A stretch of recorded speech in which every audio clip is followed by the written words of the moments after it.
Okay, so at this point, we're in the same position we were an hour ago, with the exception that we're not having any fruitful contact with him via the phone. We're at a point where we believe that he's not answering the phone or talking to other people, which is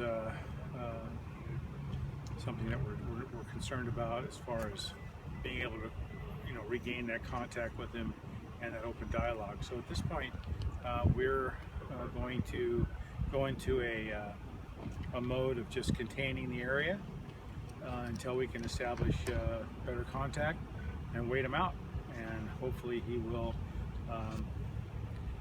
come to his senses, or at least give us a chance to prove to him that we're just trying to get him out of the situation successfully without any injuries to anyone here at the scene or to himself. So we're hoping for a peaceful resolution, but at this time we're having very little contact with him via the phone, and we're hoping to reestablish that contact soon. How long ago did you lose it, Mike? Probably within the last hour. We're not sure if he's talking to other people or whether he's just not answering the phone. So have you not spoken with him for an hour? It's probably a little less than an hour. About 50 minutes? Yeah, probably 45, 50 minutes as we talked last. How'd you characterize his disposition the last time you talked to him? It's still the same. He's not. He's in a calm sense as far as the way his demeanor is and the way he interacts with us. He's not being aggressive at this point. Yeah. Do you have visual line of sight of him? Can you see his demeanor? No. He's inside his apartment. The drapes are drawn.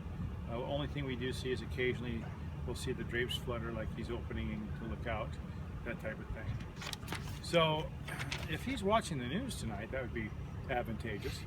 Our main thing is we want to have a safe and peaceful resolution to this, and the sooner the better, because we're not only impacting law enforcement for the county, but we're impacting the people that live here, because we've had to remove a number of people from their homes. So at this point, we're just waiting, and we're prepared to go into an extended operational period.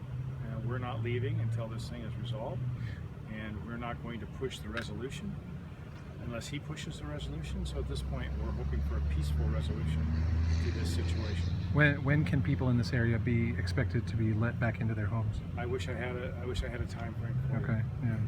Yeah. Some of the surrounding homes that are not in line of sight or in danger of some type of issue, we'll probably let those people back in. We may tighten up the perimeter a little bit. We haven't decided yet if we'll tighten up any more than this. But at this point, again, we're waiting, and we are prepared to wait as long as it takes for him to come out and to surrender himself. So that's my hope. I don't anticipate doing another news conference tonight unless there is a resolution to this.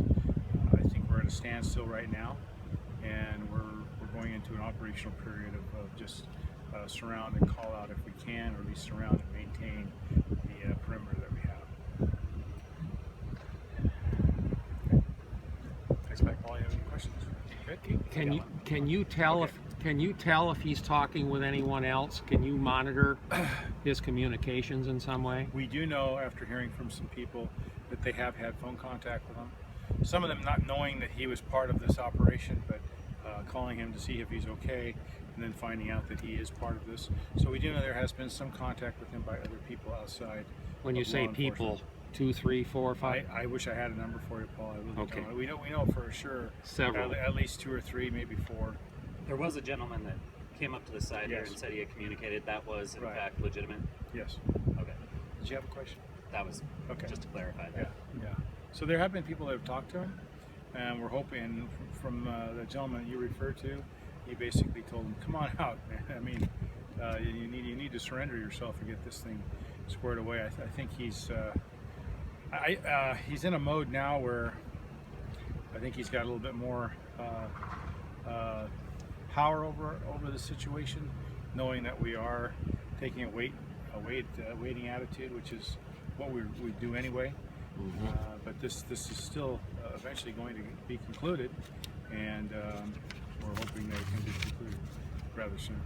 At this point, I wish I could say that we're in the process of calling him out of the house and that he's complying, but we're not quite to that point yet. Thank you, Mike. Okay. Thank So you. we won't see you again tonight unless. Yeah. Listen. Okay. Are you planning to stay indefinitely? No, I will not. In effect, is Billy the tactical commander of the? Brian Quinnell Lieutenant Quinnell is a tactical commander of the operation at this point, and Under Sheriff Hansel will be the incident commander if I'm not here. The incident commander. Yeah. So in my absence, he would take that position. He will probably be here till 10 or 11 tonight. Okay. At which point we'll probably turn the scene over to Captain Thompson. Okay. Are we at a point where we can say anything about any medical issues? I mean, I just keep hearing the words like crazy testosterone or, Yeah, I mean, as far as medical issues go, we know that he has a mental health history. I'm not sure how extensive that is, and but as far as any other medical issues, I'm not sure of what those might be. Thank you.